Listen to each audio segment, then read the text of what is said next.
诸位至诚礼佛行三问讯礼，欲论之。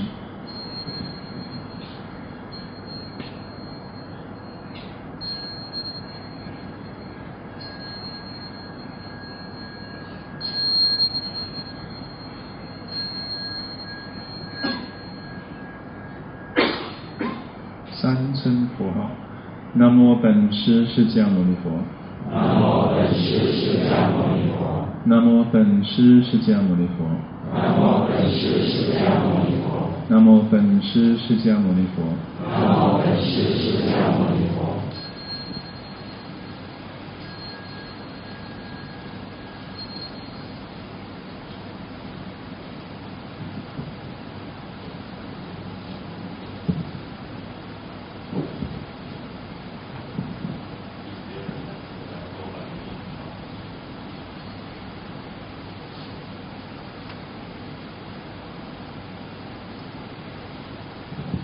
Please be seated.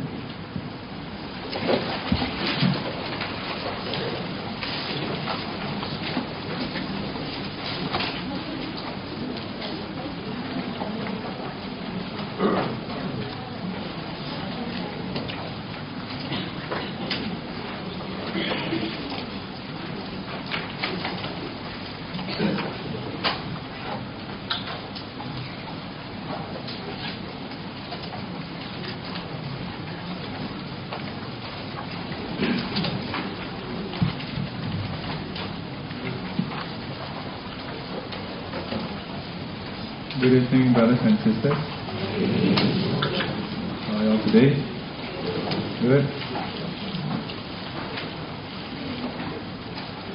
Yeah. What happened? Just now when I was coming in, I was asking Guan to walk first. Yeah, then I recall the first time when I encountered something like that was when I was newly ordained, and my teacher started this 30 days retreat.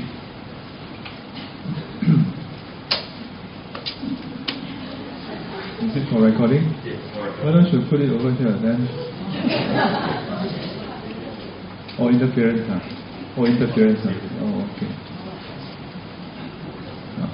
Okay.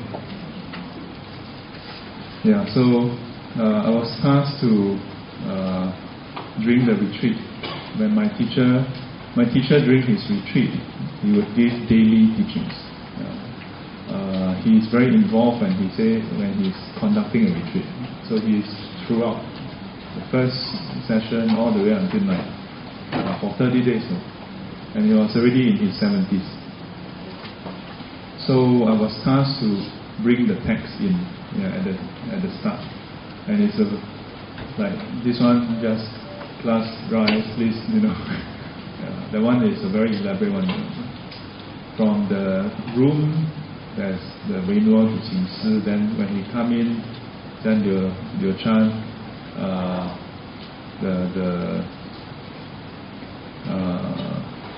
what is the what?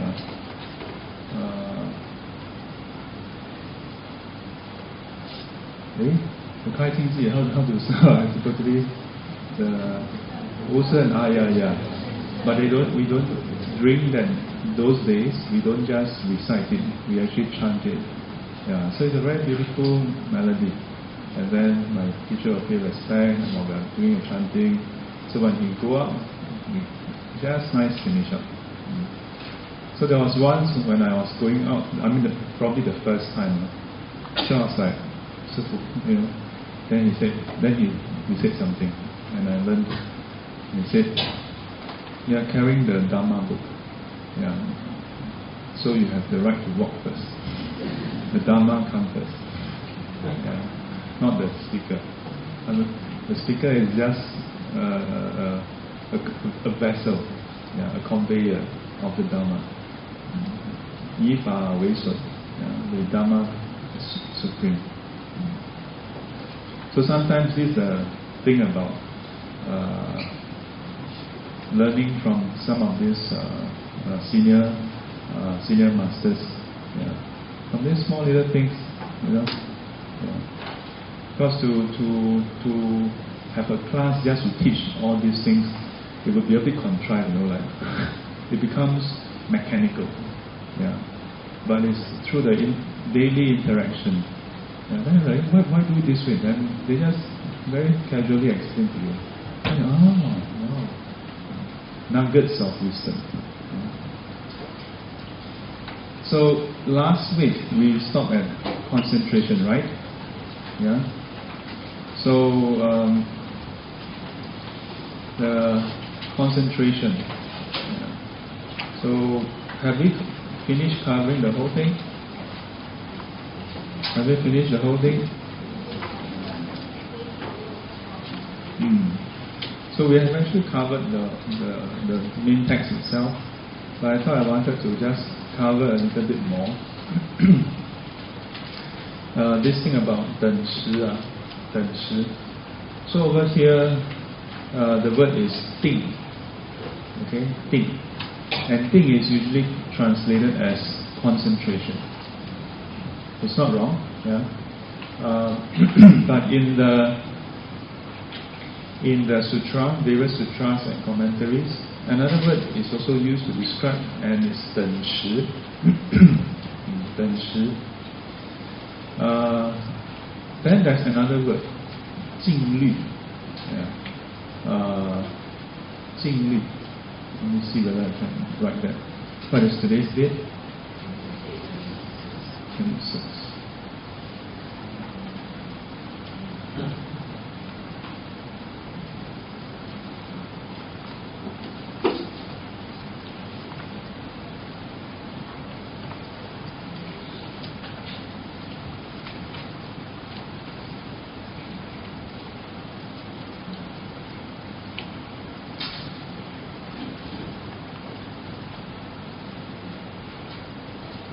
Is this 静虑?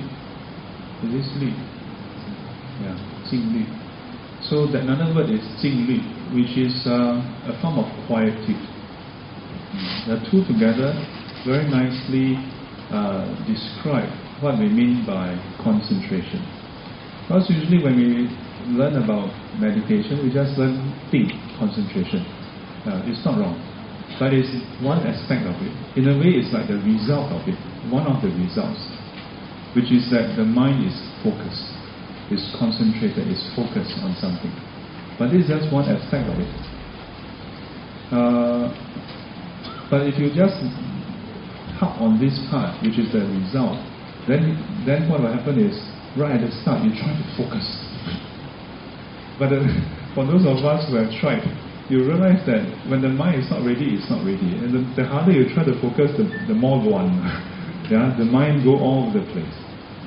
Either that, or you become tired. Yeah, your head, you start to feel tense. You know, your head start to tighten. Now, this is a very common experience. In the past, when I was newly ordained, I served as my late ordination teacher's attendant for that period. Although it's a short period, but because it was within the meditation retreat, I got the benefit, the privilege of being present when students, monastics and lay come and see him and consult him. Have what we call 小餐, the interview. Can you hear me from behind? Can I? Okay. So when they do, then I get to hear all the different kind of questions they have. A lot of repeat questions. They didn't discuss, but a lot of repeat questions. Why? From there, I realized, although we are all quite different, but at certain stages, we always encounter similar things. Yeah. So one of the things was that sometimes when you meditate, you would experience tightness. And I went through that also. And it was quite perplexing, like why is it that we all experience that? Then it occurred to me that it was in part why some people do, some people don't. The reason is because for most people, what happens is in our day-to-day life, we don't have the luxury of time or that atmosphere, if you will, to do regular practice. Yeah? Not all, but many people don't. Yeah. So to really allocate time to meditate every day is not easy. Yeah, understandably. I know a good number of you all actually put in the effort to put in some time, whether it's half an hour or 20 minutes or some 45 minutes or an hour. Yeah? But to be able to do it every day regularly, that's not easy. So what happens is, when you actually try to go for a retreat, yeah, then what happens? The mind, for 24 hours a day, how many hours are we awake? Anywhere between 16 hours to maybe 18 hours, depending on how many hours you sleep. Yeah? Some of us more, some of us less. Maybe some of us sleep for 16 hours. If you sleep for 16 hours, you better see me after this. You need some professional counseling. Most of us, it's the other way around. Yeah? If you have the luxury of sleeping 8 hours a day, a night, you are very lucky. Yeah. Most adults, once they hit adulthood in Singapore, easily only 6 to 7 hours. And if you are parents of young kids, even lesser than that, because your sleep gets interrupted. Yeah. And then when they reach their teens, although they are not disturbing you physically anymore, mentally they are disturbing you. And this will go on for quite a while. So let's just look at the norm, okay? Between maybe, let's say, 16 to 18 hours. Yeah? So 16 to 18 hours of wakeful time. So the question is, in this wakeful time, most of us spend about 10 hours working. Average, okay, average. So some more, some less. Yeah. I grew up hearing this phrase, 9 to 5. Yeah. Like people will say, wow, you see them got 9 to 5 job. Then some people will complain, I can't stand my job 9 to 5. You know. But nowadays, who get to work 9 to 5? Yeah? 5 to 9. Yeah, it's crazy, right? So the question is, out of this, if we take, let's say, an average, 10 hours. Okay, so 10 hours, out of this, 10 hours of work. So we have between 6 to 8 hours of other time. Yeah, about 1.5 hours to 2 hours before work. And part of it is travel, part of it is a preparation. Thereabout. Yeah. Aren't you glad that this monk went through the kind of life you went through so roughly? So, yeah. If I was like born a monk, then don't know. But anyway, so then you have your lunch break, yeah. Then you have your travel time again, then your dinner, then your time to just chill and zone out and become a zombie, you know. And all that add up to that 6 to 8 hours. Okay? Yeah. So now the question is, so this is the let's just call it miscellaneous now. And this includes your wash-up time lah, your shopping time lah, you know, your meal hours, your travel time, everything inside. Yeah. And this is just talking about working days. If you consider weekends, then it becomes very complicated. Yeah. But let's just look at your work day itself. Now, when you are asleep, so if you add this up, then our sleeping time is between 6 to 8 hours or so. Okay? So you have another 6 to 8 hours.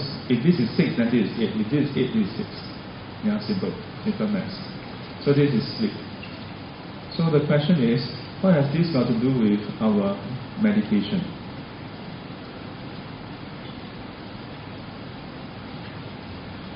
Meditation is a cultivation of the mind.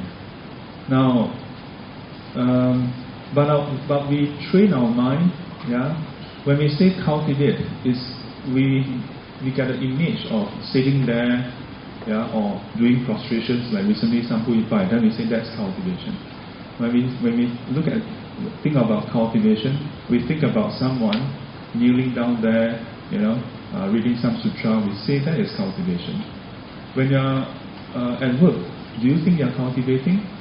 Most of us don't think of that as cultivation. And rightly speaking, it is, for most people, it's not a form of spiritual cultivation. When you are in a train, texting your friend or playing some games, you wouldn't call that cultivation. At least not spiritual cultivation. But strictly speaking, throughout our day, except for sleep, in a way, because when you are sleeping, we are not conscious, so you cannot consciously cultivate. Okay? So this part we are not cultivating, but for the remaining 16 to 18 wakeful hours, we are actually cultivating, just not wholesome Dharma cultivation. Each time you see an advertisement and you spring to life, you are cultivating, you are reinforcing a certain kind of habitual tendency. Each time when things don't go your way at work, when your customer make an unreasonable demand and you respond in a certain way, you are reinforcing that. You are cultivating in that sense. The word bhavana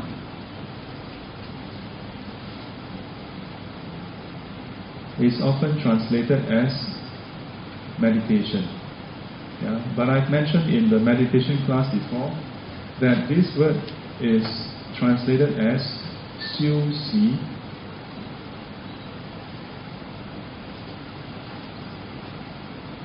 Xiu xi. The word xiu, to cultivate, xi. Xi, in this context, it is the repetitive act of correcting ourselves. Repetitive act of correcting ourselves, cultivation in other words. Repeated cultivation. Repeated cultivation. So, to cultivate or correct repeatedly. The word si, it literally means habitual or repeated.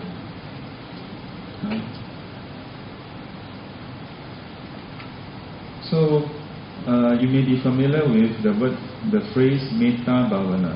Then we say, metta meditation. But in fact, if we understand the word bhavana, then it's no longer just about us sitting there. When we are sitting there, it is an intensified, concerted effort to direct our mind, train our mind in a wholesome way. But it doesn't mean that when we are not doing that, then we are not cultivating. We are. Because if you understand the word bhavana or cultivation, it is basically how you change your behavior, how to change your mindset, and how you reinforce it such that it becomes a habit.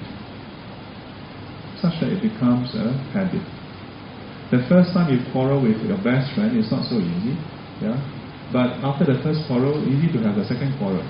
You are quite used to it, quite well trained already, and before you know it, you're quarreling with everybody, even the neighbor's dog.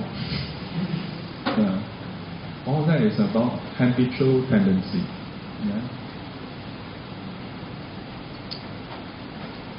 We have a visitor.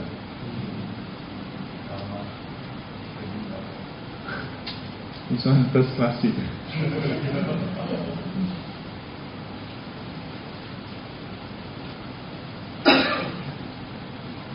So,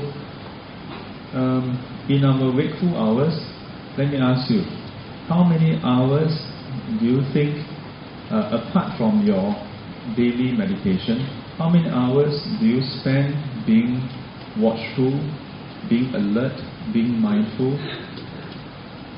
How many hours? How many hours do we spend darting from one thing to the next? The moment the phone rings, in a way it's a kind of attention, but almost unconscious, So there was once Yamada-san, one of our super volunteer here, he asked me about the practice of meditation. Why it's so difficult? So we were folding some leaflets. Yeah, that was years back in 2006. We were folding some leaflets, yeah, for the Thursday WSDP. Yeah, and so I took the stacks of leaflets and I gave him an illustration. I said, it is like every day you have two stacks. One stack is mindful, watchful, attentive. The other one is distracted, dispersed, all over the place. Yeah. How many hours do we spend being in each state? Yeah. So I just loosely counted like 15 of them or 16 of them. Yeah. Then I put on one stack. Yeah. Then I say, out of this stack, how many hours do you meditate? 2 hours? 1 hour? Maybe sometimes half an hour. Yeah. Or maybe he meditate half an hour regularly. If we put 16 pieces of paper here, that is still quite thin. But if it is only half an hour that we meditate every day, that is just half a piece that you put here. So that's just one day. Then if you multiply that, and assuming that that's the average over the whole year, then this pile will just become this huge stack. While the other stack, where there's mindfulness, there's attention, there's effort, there's focus, it is a very small pile. So when an average person goes into a meditation retreat, this is ignoring past cultivation, okay? Yeah. Once you bring past cultivation, then you will account for the variance that we see.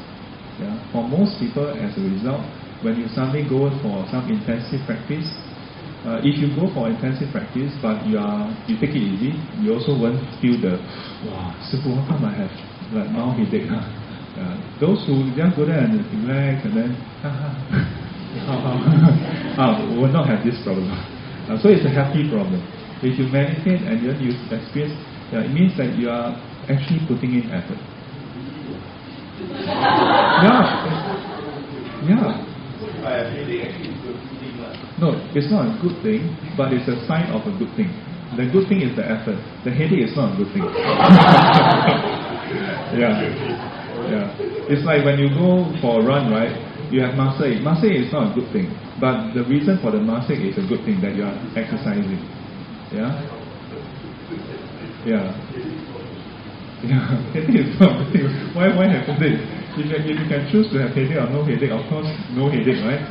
But the reason why we have headache is because the disparity is too great. So in order to overcome that huge stack of distractedness that our mind has developed and cultivated, all the habitual tendency of distractedness is so great. For those who are really serious about the practice, then you will just give it up all the way, 豁出去, And so in order to overcome, you put in effort, not enough. More effort. But in order to overcome so much, you must put so much effort that your body cannot take it. And that's why you experience those symptoms. And that's why sometimes we will tell you, take it easy. Yeah? Then sometimes you make up, how come Sifu asked me to take it easy? Yeah. Why? Because you cannot try to solve all the problem overnight. Yeah. Some things you cannot just do it overnight. You need to slowly scrub and go at it on a daily basis, regular practice, such that when you do go for a retreat, then it becomes quite natural. That's why those of you who then, even if it's just half an hour or 1 hour, when you start a regular practice, although it's only 1 hour or half an hour, there's a residual effect, and it plants a seed. That's the good news. There's a memory effect with it. So the more you do it regularly, the more likely that when there's nothing too distracting, you will find yourself quite naturally just zoning in and not zoning out, thinking out somewhere. And you'll quite naturally be very comfortable to just, I'm contented with the breath. In that way, when you do go for a retreat and you sit down, not much effort required. A bit of effort, the mind is quite tamed already. Now, granted, each and every one of us have different circumstances, different work nature, different background, family, and so on. So don't beat yourself away. Put in effort, but don't try too hard. I recall again from that first month, there was one senior monk before the retreat, on the morning of the ordination. Then my senior monk, he gave me some admonition, advised me, must practice and so on. Then I replied, 我会尽力的. That I will put in, a strenuous effort or something. Then he scolded me. 不可以尽力，尽什么力？ 哇！ I was like so like first day of ordination. 尽力也不对啊，put in effort also. So many years later, I understand what he meant. Because if you put in too much effort, you break your body, So, having settled that, so how is it then related to 等时 and 静虑? Because if we just look at the word 定, again, not that there's no 定, because if you just focus on 定 and think that meditation is all about just being concentrated and focused, then you become too absorbed with doing it, and you might sort of overdrive your mind and body. Your mind cannot take the effort, the body cannot handle it also. Because the mind and body, they are interlinked. So, for most people, when you meditate, you are using the breath as an object. You observe.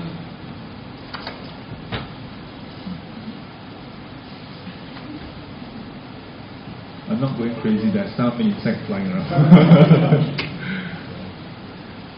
You observe the breath. So as you observe the breath, the mind may wander about. It may run here, it may run there. What we usually try to do is try to, really focus. But inevitably, when you do that, sometimes you really tense up. If you find that you are regularly tensing up, how do you know whether you are tense up? Try to knot your eyebrow. All of you try knot your eyebrow. Okay? Can you knot your eyebrow? Try. Some of you don't dare to try. I don't want to have lines. So, okay, knot your eyebrow. Or let's not knot the eyebrow. Okay, clench your fist. Okay, hold it tight. Okay, now that you have clenched your fist, can you further clench your fist? No.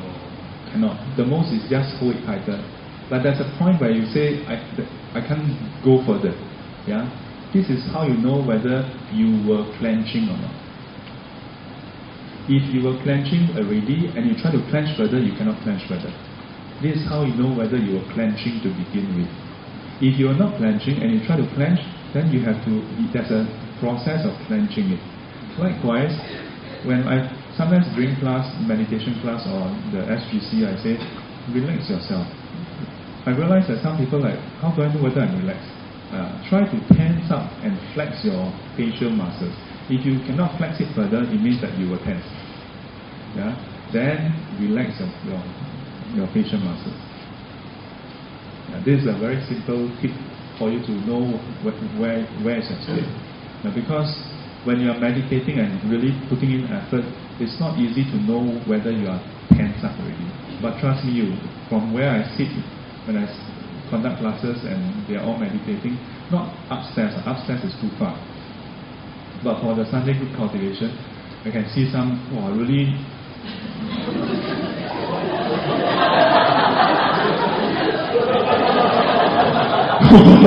I don't know why.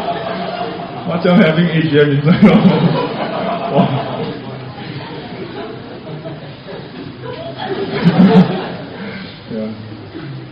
Then some are just very. Then some. No, some are not sleeping, but the head is just habitually like that, Then I'm like, straighten your body, and the fellow just like. but not sleeping. You can see that not sleeping. Sleeping will be the and try to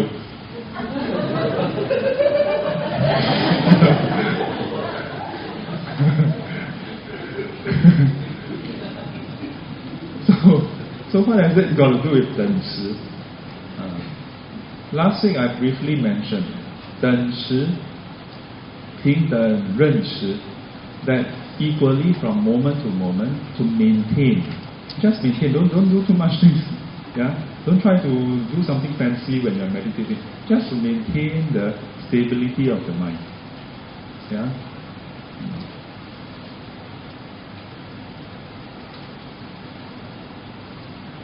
Equally maintain.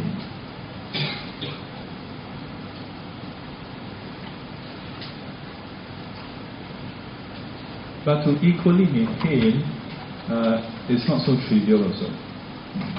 When your mind is agitated, then you shouldn't equally maintain that agitation, isn't it?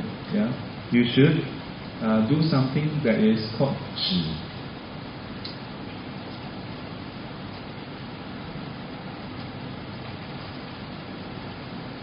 To stop, to still, to quieten.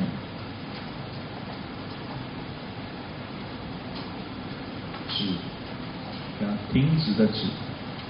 Okay? If the mind is agitated,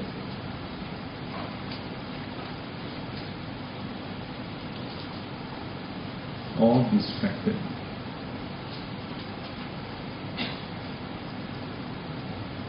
what we call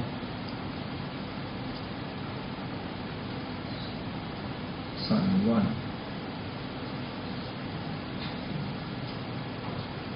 The one you all can write the easy way is basically like this. Yeah. Can you see the difference? This one, steady. This one, like. Okay, so if the mind is distracted and so on, yeah, then you apply this, yeah, 止. Then if the mind is, sometimes when you apply too much, sometimes the mind becomes dull, yeah, it becomes literally dark, yeah, really dampened, okay. When the mind is dull or dampened, then it becomes what they call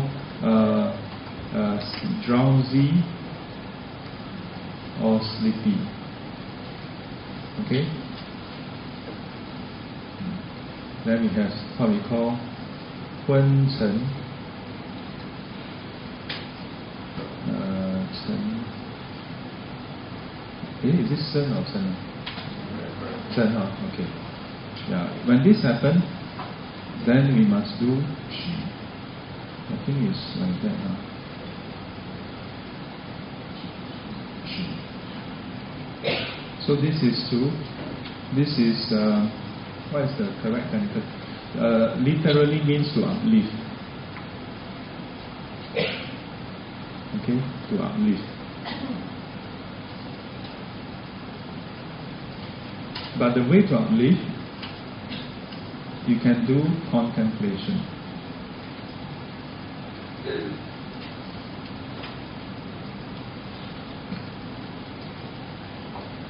So, then the Buddha said, if the mind is neither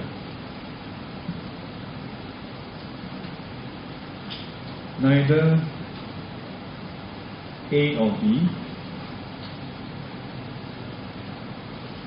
then what happens? So,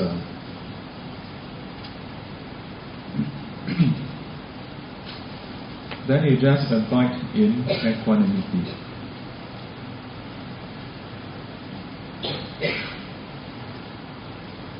Now, I will explain this duly. So again, let me come back to the top again. You'll notice that as we go through these three steps, have you heard of the first step? Yeah, you'll be very familiar with the first step, isn't it? Yeah, You count your breath, you observe your breath, you quieten your mind. And in fact, for most of us, when we go for meditation classes, it is usually just doing this. Yeah. Why is this the case? The reason is because we have 16 to 18 hours of backlog to clear. Yeah, we have this huge backlog to clear. So that's why most of the time when you go for most meditation classes, you don't have time to do the other parts because, usually our mind is too active. So we have to try to quieten it. But it is not simply about quietening it. If you want to just simply achieve quietening it, we give you sleeping pills. That's the fastest way. Sleeping pills knock you out. Or give you a tranquilizer, boom, knock out. Yeah? So the aim of meditation is not simply to quieten it, that the mind become blank. Yeah? It is to remove the discursive thoughts, the random thoughts, the distracted thoughts, where the mind is all over the place. Yeah? But sometimes the mind is dull. The mind doesn't have strength. Yeah? The mind is weak, not able to focus, not able to see clearly. Yeah? Sometimes when you meditate, you may cannot observe the mind, cannot observe the breath, cannot, like very murky. But you're not totally drowsy yet. Sometimes you're drowsy, sometimes you're not drowsy yet, but it's just like blur like that. Yeah? So if your mind is in that state, it's actually not meditation also. Unfortunately or fortunately, when you're in that stage, it feels very comfortable. And time flies quite fast also. So many people mistaken that as jhana. Yeah? Because before that, wow, so active, and wow, very strong. Then suddenly you enter this state like, not quite, then suddenly, wow, this sitting quite good, so fast. But there's no clarity in the mind. Yeah? So in the sutras, the Buddha gave a very direct advice that you must upleave the mind. You cannot let it continue to be down. You must upleave the mind. Yeah? To quieten the mind, we all learned it already. Yeah? You pull your mind back from the distraction, or if you need to, reflect on shortcomings of the distraction. Yeah? Which is again another part which most of the time in class we don't get to learn. Yeah? But the Buddha gave all these advices. Because for the mind to be distracted by something, there's a reason why you are distracted. It is because those things appear important to us, isn't it? If it's not important, you wouldn't think about it. So if you come to Sifu for counseling, I never tell people, not important, I don't think about it. So you see, you don't need to come and see me. You need to resolve the importance. You need to see the importance in perspective. I often tell people this when they come to see me for counseling. It is important. The question is it so important that you must think about it 24 hours a day? Is it so important that you cannot spare a moment not to think about it? And that's the important thing. To put things into perspective. And oftentimes, students have commented that, the moment is just a very simple concept. To put things into perspective, then immediately the load just go off. Not that the thing is not important anymore, but you realize that, it's okay to just leave it alone for a while. Once you can cross that hurdle, then you will not keep popping in. Yeah? Because as long as you still feel that you must handle it now, then of course your mind is going to keep wanting to bring it back, So you end up struggling with yourself, then you get a headache. So the Buddhist approach to meditation is actually very active and a lot of different approaches. Yeah? So if you, instead of the distraction, you get drowsiness and so on, then there are various steps to overcome it also. There are various approaches to upleave the mind. Yeah? Sometimes the dullness is due to physiological reasons. You are not so well, not feeling well. Or maybe you are tired. Yeah? Sometimes you are mentally tired, sometimes you are physically tired, and that's the difference. Sometimes you eat too much, other times you eat too little. Yeah? If you eat too much, you become drowsy. If you eat too little, you become dizzy. Yeah. They feel very similar, you know. Yeah. But they are not the same. But both can stop us from having clarity in the mind. Yeah? Now, uplifting, I have mentioned in the meditation classes before, you can use the 7-step approach given by the Buddha. Whatever thought that triggered the downness, don't think about it. Yeah, for a while. What do I mean by it? For example, you are observing the breath, and observing the breath causes you to become. Then don't observe the breath for a while. Sometimes we are not observing the breath, but we are just thinking about something else, and it causes us to be so tired, and then we just. Then don't think about that thing for a while. Yeah. But this requires you to have some awareness of yourself. Yeah. Then the Buddha, and this series of advice was given to Venerable Mahamoggallana.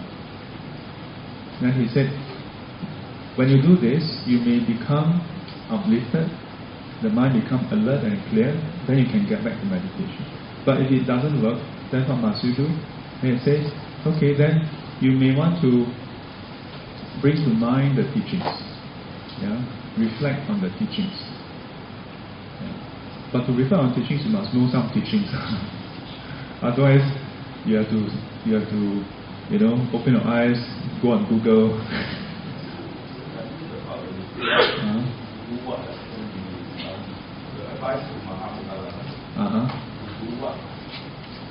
To do what?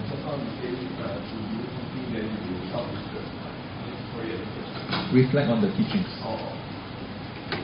Yeah, so this is why it is also important to have nuggets of teachings, yeah, that you regularly reflect upon.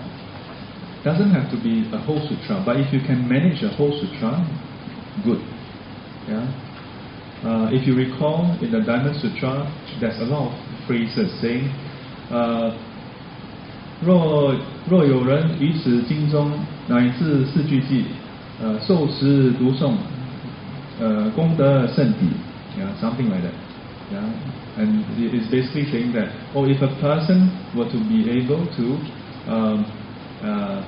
either to receive, to read, to recite, to practice accordingly and so on, yeah, up to even just 4 verses, that such merit is greater than something that is huge, you know. Yeah. And this is about how you must be able to retain some part of the teachings. Yeah. Not everybody is like Venerable Ananda, can remember the whole Tripitaka. Yeah. But at least you must remember some parts. Yeah. So that when in time of need, that you need to do reflection, you are able to reflect. So reflect. Then your mind will be uplifted. But not always. If you are a person who don't like to reflect, the more you reflect, the more you... I tried. Before that I was just 10% drowsy. After reflection, I become 100% gone. I start to dream about being in your class and all. So, what it means is that it is not an isolated practice, you know. Our practice cannot be seen in isolation. You cannot say, I just want to do it when I'm meditating. It means that you must know some Dhamma enough to arouse interest. Because if it's not interesting to you, the more you reflect, the more you want to kun, you know. Yeah? So, still the Buddha said, if you do that, maybe it works, maybe it doesn't. If it works, then good. If it doesn't, then you may want to open your eyes. And in the context of Venerable Mahamoggallana, then it was to look at the stars in the sky. Why? Because in those days they are not in a monastery, they are meditating in the forest. And the natural light source was the common light source they have at night. Yeah? Last time, not like now, got headlamp, got this lamp, that lamp. Yeah. So in many sutras and commentaries, they will often mention about reflection on light using the stars, yeah? Or in the daytime to capture an image of daylight, yeah, and capture it with such clarity and fidelity that at night, once you bring to mind, you feel like you are in the day. Yeah. But again, you cannot do that only when you are drowsy. Yeah, you must do preparation work beforehand. Yeah. Then the Buddha said, but if you do that, you may still not work. Then you can rub your ears, rub your limbs. But if you do that, maybe it still doesn't work. Then it says to go and splash some water. Then maybe it still doesn't work. Then it says go and do walking meditation, pace up and down. Surely that will work. But maybe that still doesn't work. Then the Buddha said, if that still doesn't work, then maybe you are really tired. In which case, then you should lie down and have two thoughts. One, I shall rest mindfully with reflection of light in my mind until a certain time. Then I shall awake. Or, number two, I shall rest until such time when my eyes open. The moment my eyes open, I shall not indulge in the lying posture. And I shall arise and I shall meditate diligently. Yeah. So, in all these ways, then this drowsiness and sleepy can be overcome. Yeah. So, I want to just highlight and comment that when you do the contemplation, ideally you should contemplate on Dharma itself. Yeah? There are students who ask me, can I think about other things? Of course you can. No one can stop you in your mind. I can't go in at your mind. Yeah? If you start thinking about your children, your mind will become active, for sure. If you start to think about work, no end. Yeah? If you start to think about tour, think about the past or the future, the mind become active. Yeah? But the Buddha don't advise us to use that as a point of reflection. Yeah? Not at this stage anyway. Why? Because the moment you think about all this, a lot of emotions will arise. Yeah? And the mind you have more problems to solve than drowsiness. Yeah? You solve one problem, you create 5 more problems. Yes, Louis.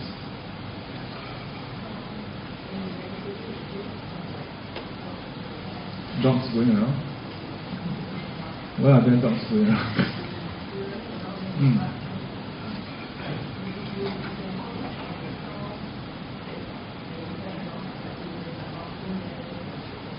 Water flowing, dogs barking, running around.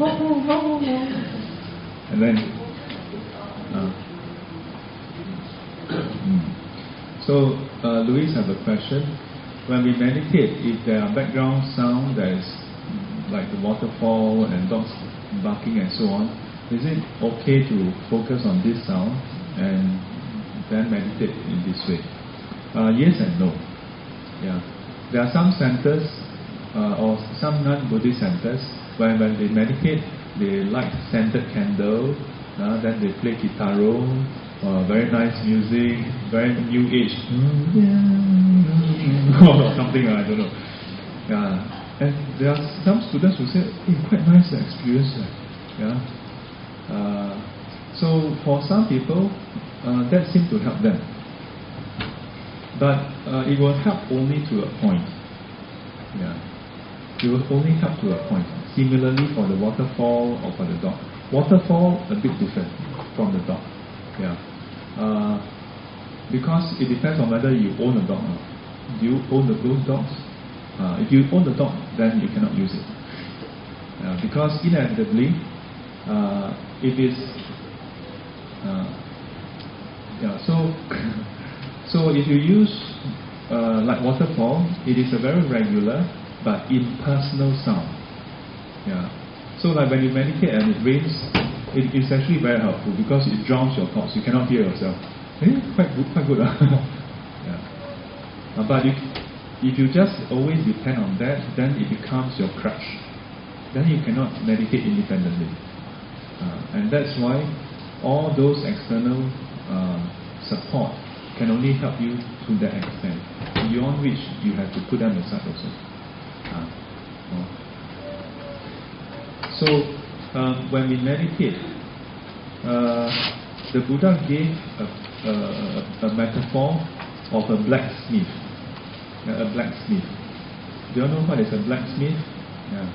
When I went to India last year for the novice retreat, we went on the last day. I think last day we went off trail to one of these what is that?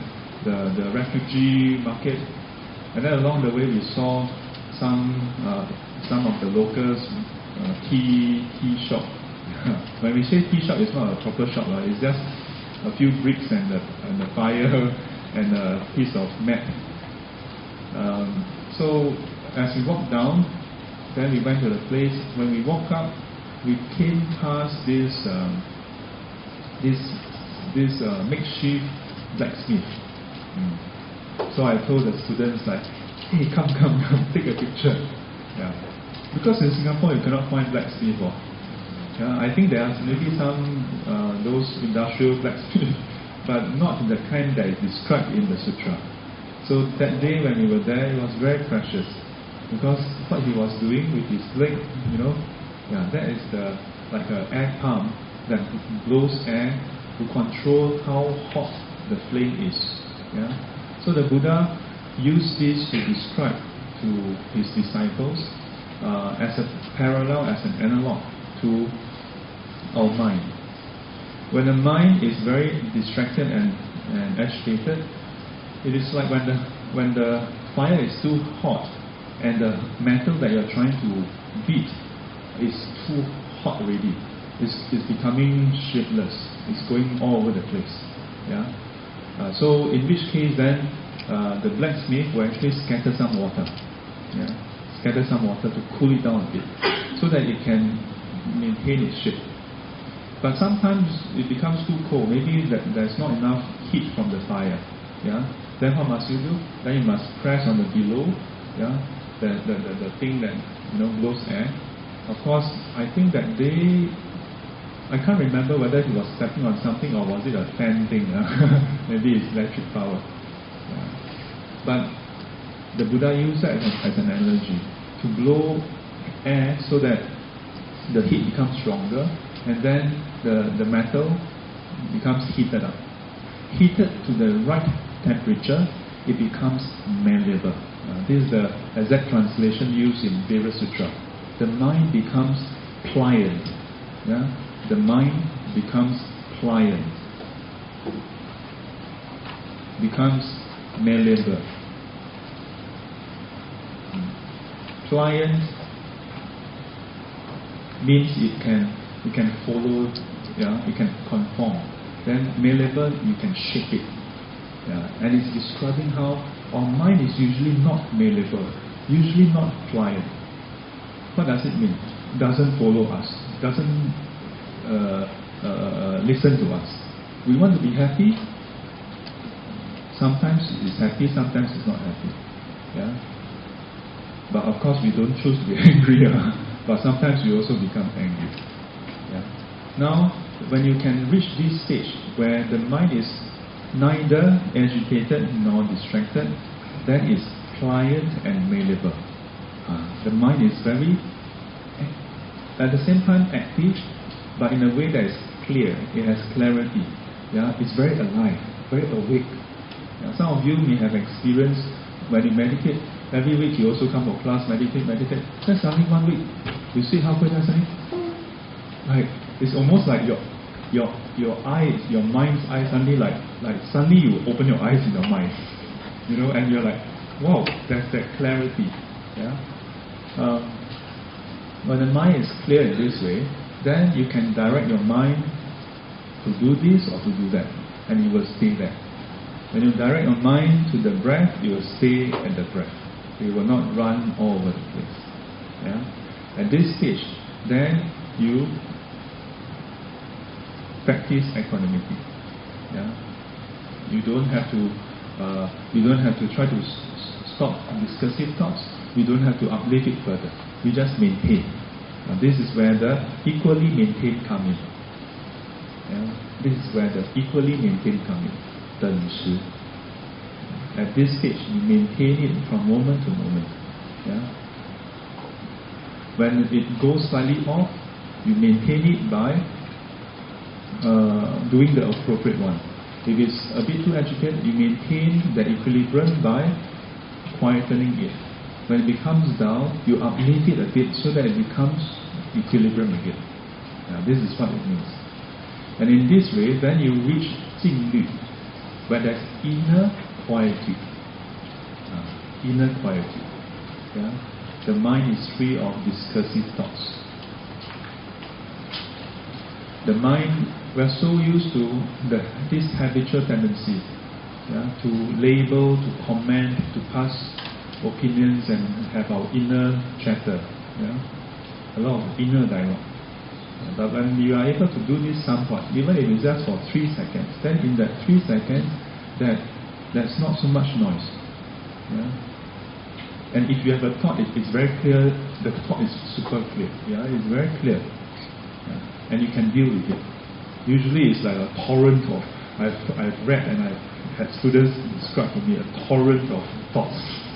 Just non-stop. But if you can reach this stage, then, very clear. Any moment that there's a thought, it's very clear. One thought arises. This is the quality, this is the nature of the thought. This thought is about this. It's very clear. But it's not that you are thinking, but it's very clear, there's this thought. If you can do this, then a few things happen. If you can do this regularly, if it's just 3 seconds, maybe not sustainable. But if you can sustain it for a long period, then the mind becomes withdrawn from the senses. From the eyes, ears, nose, tongue, body. But you may say, but when we are meditating, we close our eyes. As much as we close our eyes, our mind is still thinking about what we saw, what we hear, what we heard, what we have smelled before, what we have tasted before, what we have touched before, and even what we have thought of before. So to be able to be somewhat distant from the senses, then the mind can truly reach this state and quieten. Then the mind is not so busy. When our mind is busy, it's always about what we have experienced of this world, isn't it? But if you can slowly hone the mind, but it must give it some time. In the SGC, I often highlight, give yourself some time. Don't rush it. If the mind today is not so pliant, all over the place, okay, just observe. Okay, today is quite noisy. Okay, but just do that work. And relax and give yourself some time. And learn to really give attention to the breath. Almost like as I mentioned before, like fall in love with the breath. And that's why in some of the translation, they call the jhana absorption. You become so absorbed with the object itself. When that happens, then the mind becomes tranquil and then becomes focused, and from the distancing, from within would arise a few things. The mind becomes uplifted. The mind starts to experience a different kind of joy. Joy not from getting this, not from pursuits. Joy from non-pursuit. Joy from not pursuing the senses. The closest I can describe to you would be like if you go for shopping the whole day, you may not consciously be aware of the fatigue, or you have been spending the whole day, you may not consciously think about it or be aware. But the moment you put down the shopping bags, the moment you sit down, then you realize, wow, I was so tired. So as you approach nearer and nearer to this, then you experience that relief from that impinging stimulation from the senses. But for most people, whether you meditate or not, our whole life we have been in this matrix of stimulation from the senses. So we have never quite experienced that quietude. Some, on their own, quite naturally, they may just prefer not to have so much stimulation. And once in a while, they may have a glimpse of that inner quietude. And then, this is quite interesting. But then when they come of age, they get dragged into society to work and then, set up a family, then all this is gone again. So when you meditate, if you can reach that stage, then the mind becomes gladdened. It is a different kind of joy. And when the mind is like that and it's not impinged, the senses get to rest, then the body itself experiences what is a technical term, rapture. Rapture.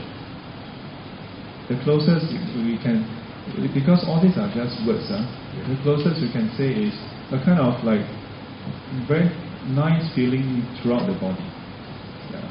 It may be a bit localized initially, but eventually it just permeates and fills up the whole body. And if that happens, then the mind becomes even more saturated in a way with the object, because then it becomes even stronger in purpose. Once that happens, then the mind becomes single-pointedly abiding by the object. You have unity of the mind, you have single-pointedness of the mind. From the first, when we apply effort to focus on the object and then to bring it back and make it stay there, we have applied and sustained thought.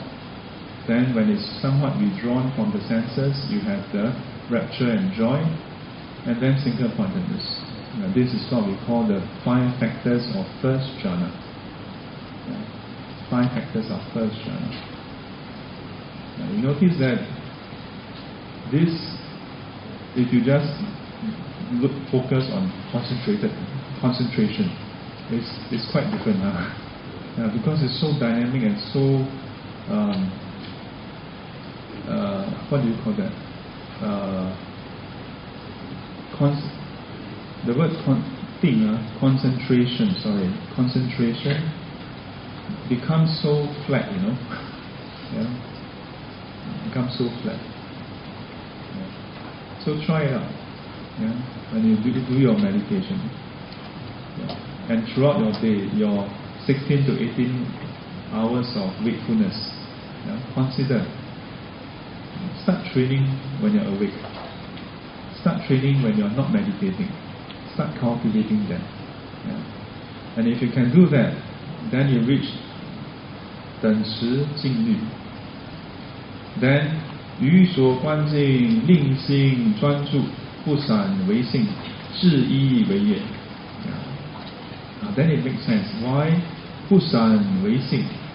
Why is it that the nature of this state is that it is not distracted? Because there's all these processes involved. But why do this? You do this so that our habitual tendency of false discrimination, deluded thinking, our mental chatter becomes dampened and quieted. In this way, when the mind is quieted, when the mind doesn't have that kind of strong habitual tendency to label and chatter, then we can see things objectively. Then we can observe without our own presumption, without our own false discrimination. And in this way, it forms the basis for wisdom.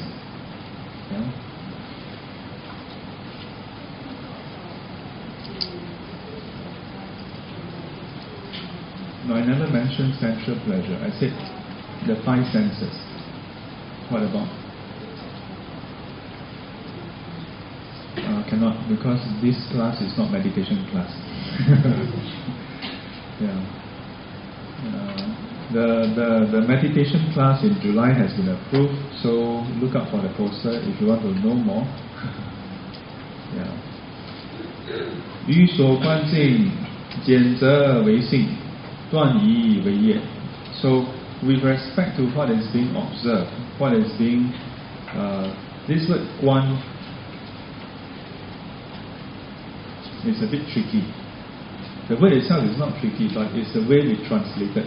The way Chinese translated a lot of words with the same character. Yeah.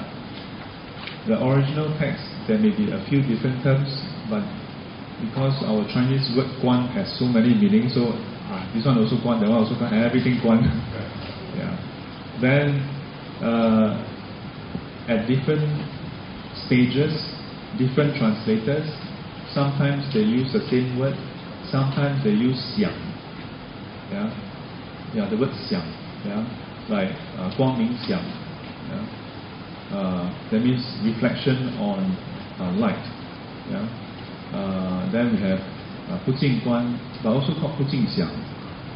So a lot of these words you must remember, not that we are trying to just gloss over things, but these are words, they are just labels. The important thing is what the label is trying to say. Okay? So this word Guan,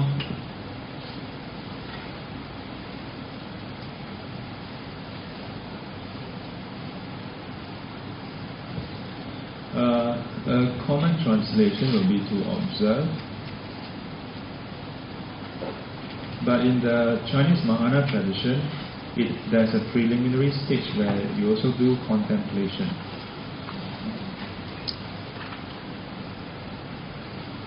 And then from these two, ultimately it leads to direct seeing.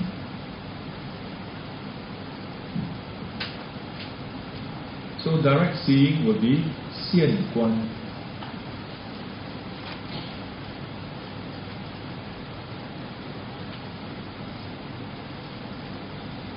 So for those of us who are familiar with like the Myanmar schools of meditation centers, they will say vipassana.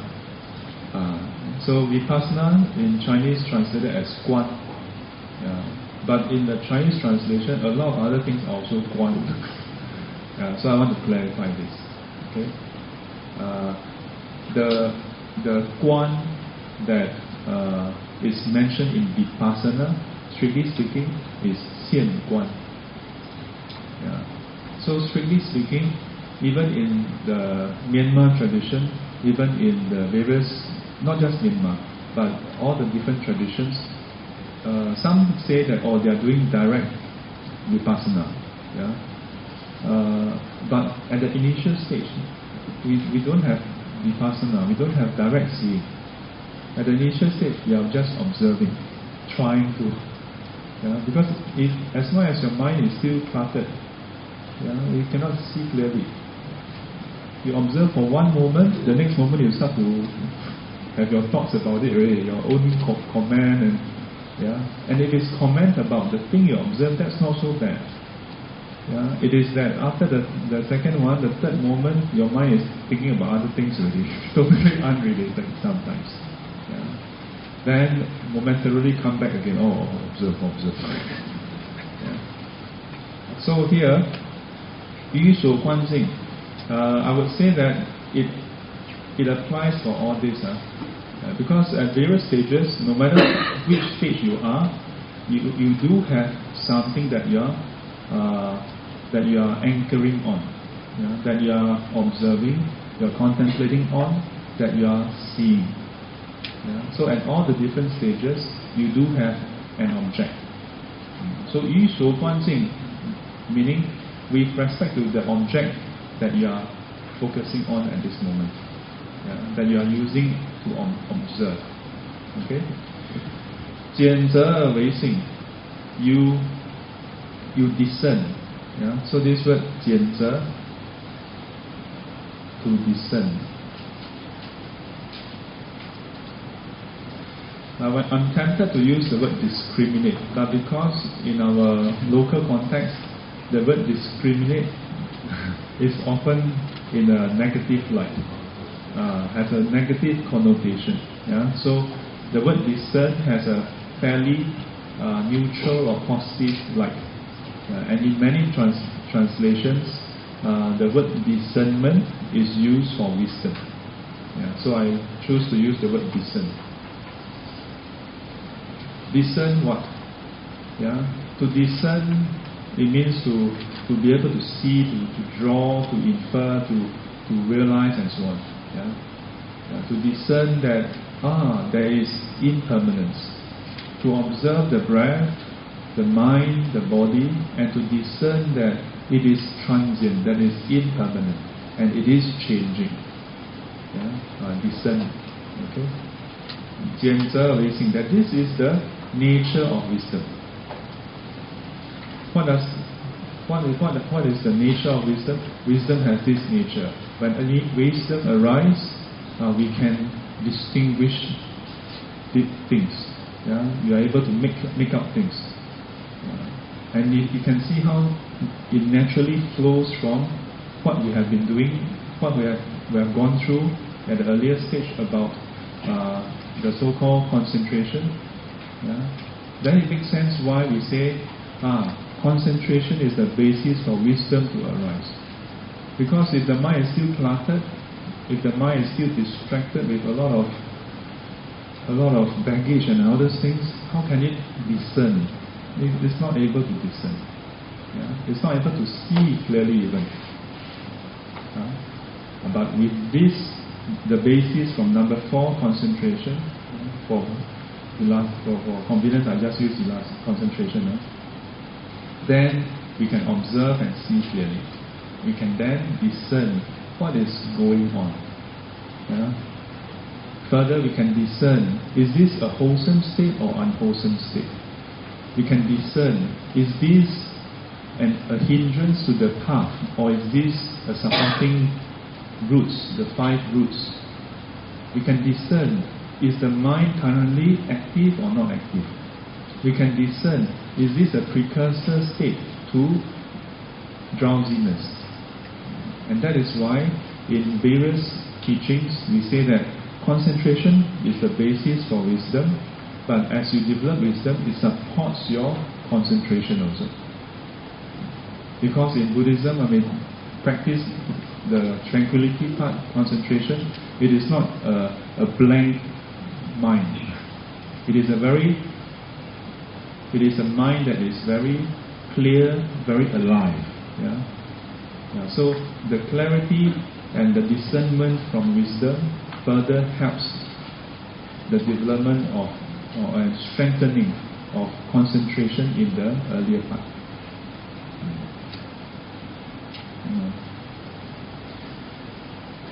And when this is done repeatedly and repeatedly, then to the extent that you can discern the teachings of the Buddha, you can discern that the Buddha teach ABC, and you observe, it's really ABC. In the past, you see left, you see right, you don't see ABC, you see DEF. Yeah? In the past, the Buddha said all formations are impermanent. But you look around, something's permanent, something's not so permanent. Yeah? We only agree half the time. Yeah? The other half of the time we force ourselves to agree. Because Buddha now cannot disagree. If I disagree, maybe go to hell. But that's the wrong view. Yeah? Because as long as you are not enlightened, of course you cannot see clearly. Of course you will have doubts. Yeah? That's where the doubt comes from. Because what we see and what is taught doesn't quite match. That's why you have doubts. Sure not. Yeah? But the fact that you have doubt is also because you have a bit of faith in the Buddha's teaching. If you don't have faith in the Buddha's teaching and you see that it's half the time wrong, you will just say that it's wrong. You won't have doubt. You will have no doubt that it's wrong. The fact that you have doubt is because half the time seems to be okay, correct, half the time not quite. Yeah? But once you have discernment and you see and you verify again and again, bit by bit, until one day, the final part, wow, you see everything clearly. Yeah? Wow, that doubt is totally removed. Or more correctly, no doubt arises anymore. And that's why 断疑为业, that the function of wisdom, it is the eradication of doubt.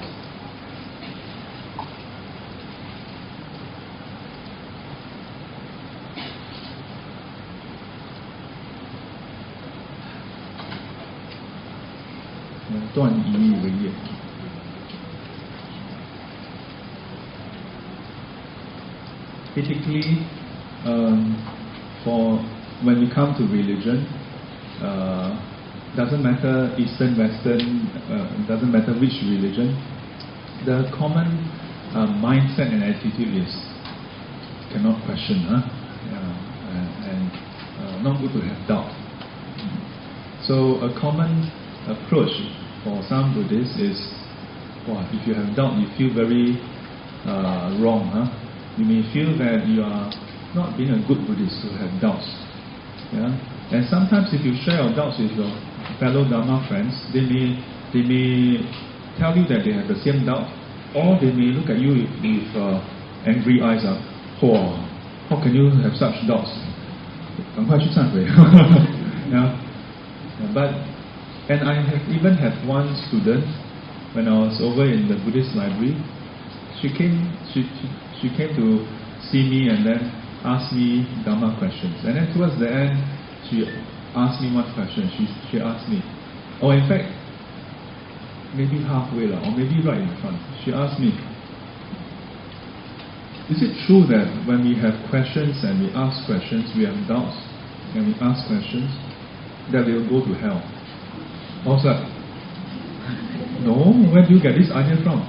But then she said, well, because every time I ask questions, my mother says that, don't ask so much, you ask all these questions, you go to hell. So let me clear once and for all for you all, okay? Yeah.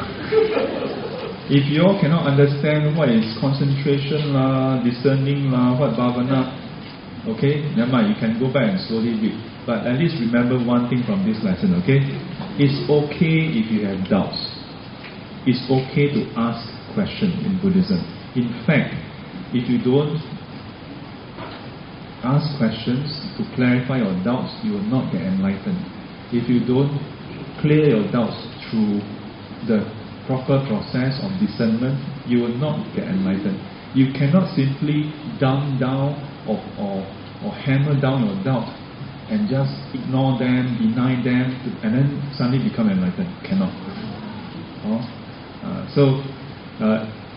In turn, if your family members have doubts, no matter how disrespectful their question may sound, do not dismiss them. Do not say, how can you ask such question?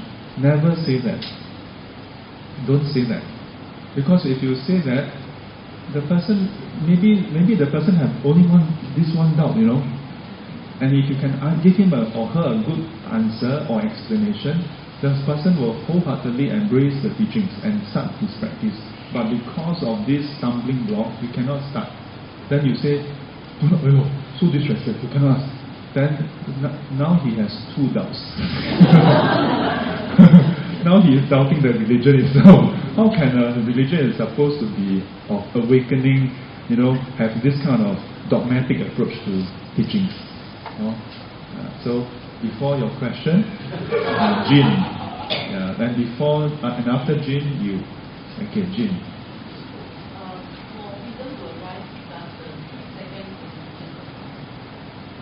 3-second concentration.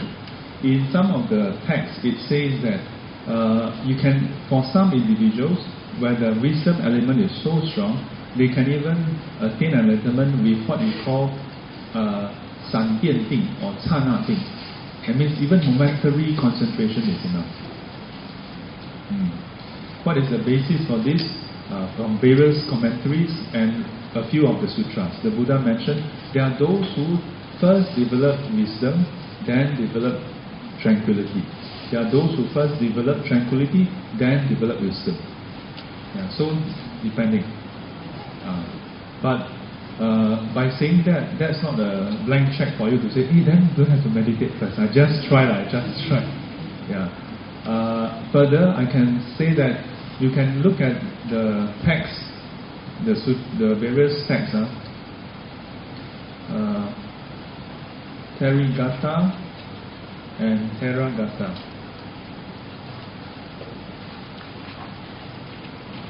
And this is from the Khuddaka Nikaya. The spelling for Khuddaka may be slightly off, but you roughly go and search, okay? So from this sutra, this collection, Khuddaka Nikaya, there are a lot of sub-texts, okay? One of them is Terigata, Theragata. Terigata, Teri are the nuns.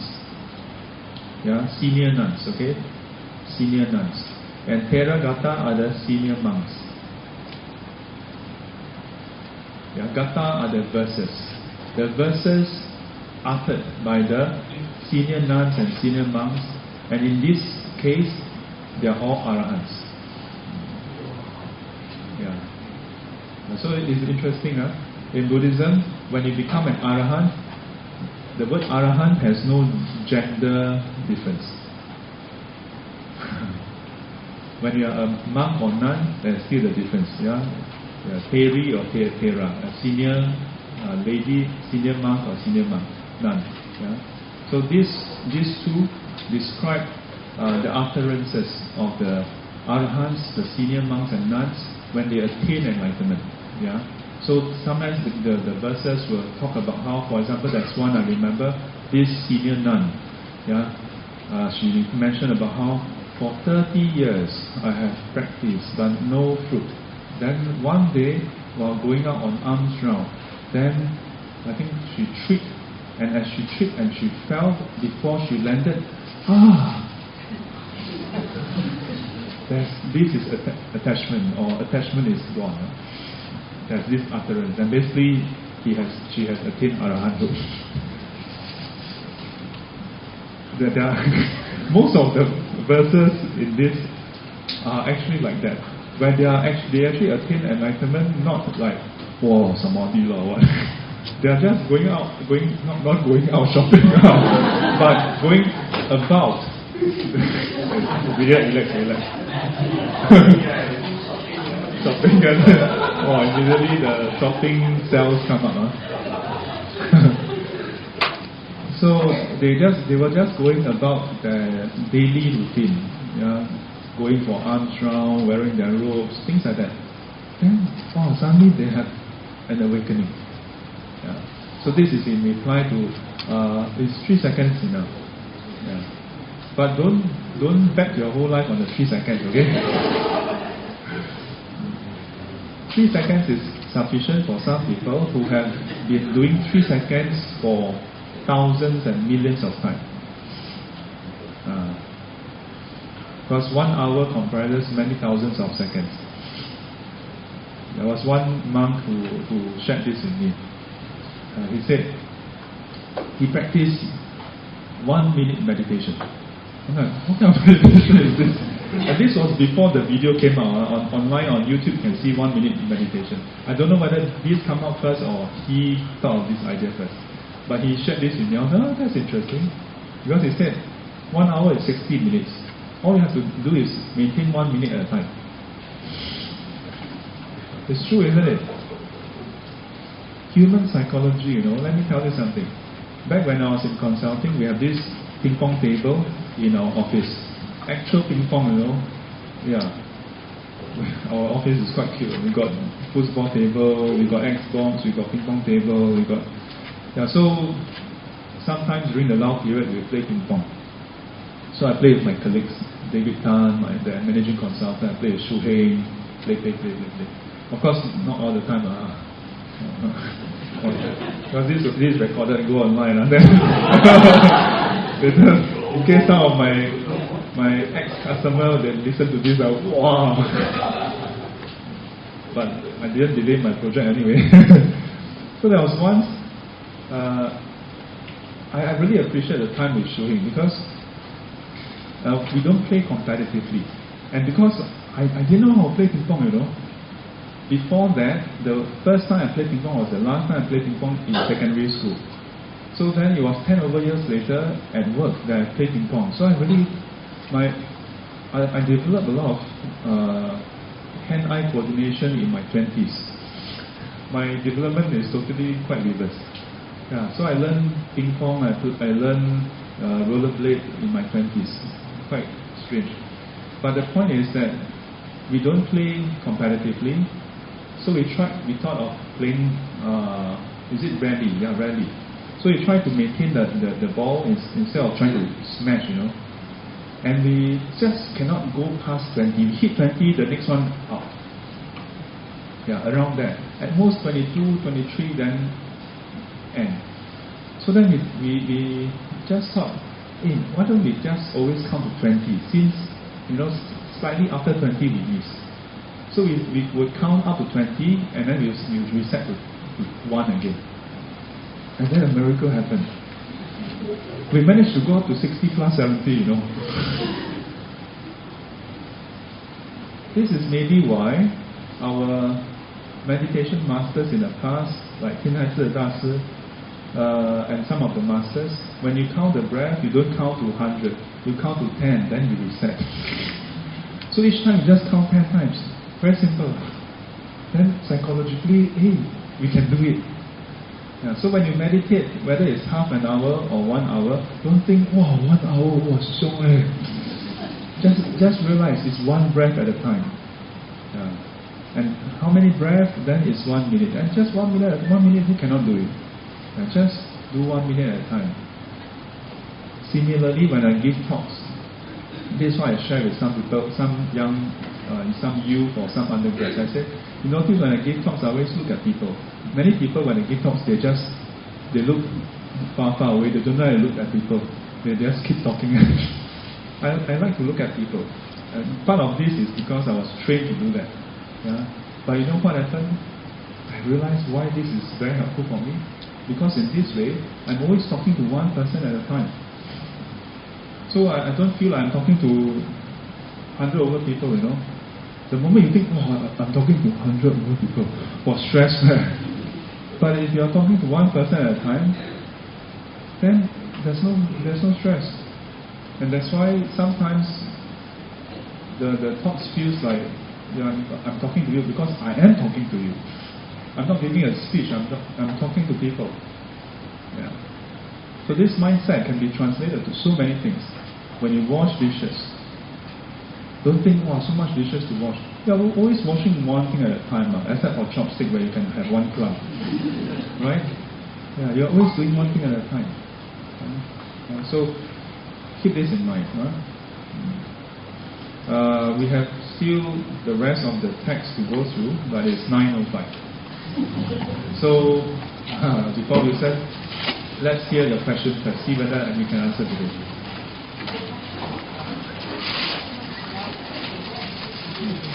Okay, so our sister have this question. Is it when we have too much doubts, is it because we have more in us? Yeah. Typically, for most people, statistically speaking, more has no time for us. Why? Because we have our own defilement more, our fun now more is keeping us occupied, keeping us busy. So, no, not. This one is the second thing you must listen.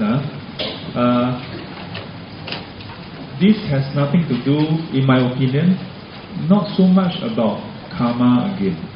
Yeah, because usually when we say karma, we forget that karma, it means action through your body, speech and mind. And when we say karma, it is not just past life karma. It includes present life karma. It includes future life karma. But usually when we say the word karma, we are referring to past life karma. The tendency is that unconsciously we are attributing whatever we are facing or going through to something that we cannot change anyway. So this is an unconscious assimilation of the idea of fate, that is fixed already. Yeah, and that's like a form of resignation, 认命啊，前事业了，没办法的啦。Yeah. We must remember karma. Our present life karma is actually very powerful.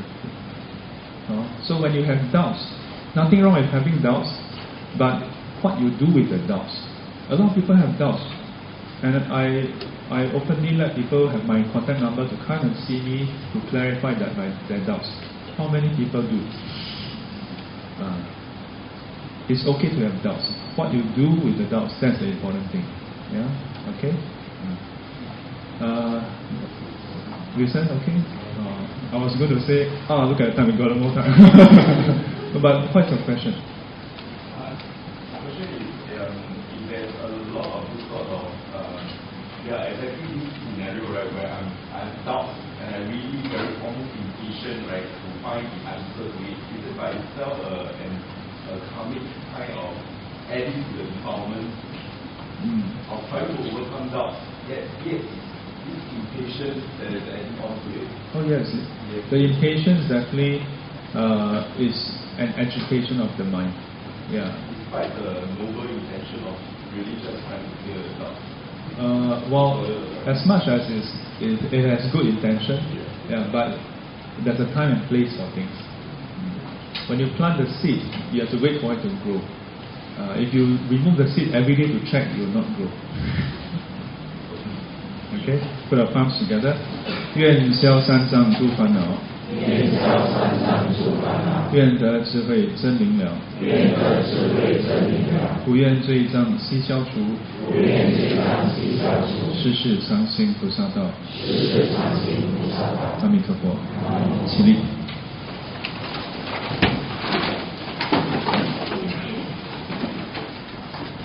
诸位智圣，礼佛行三问讯礼，一问讯，再问讯，三问讯。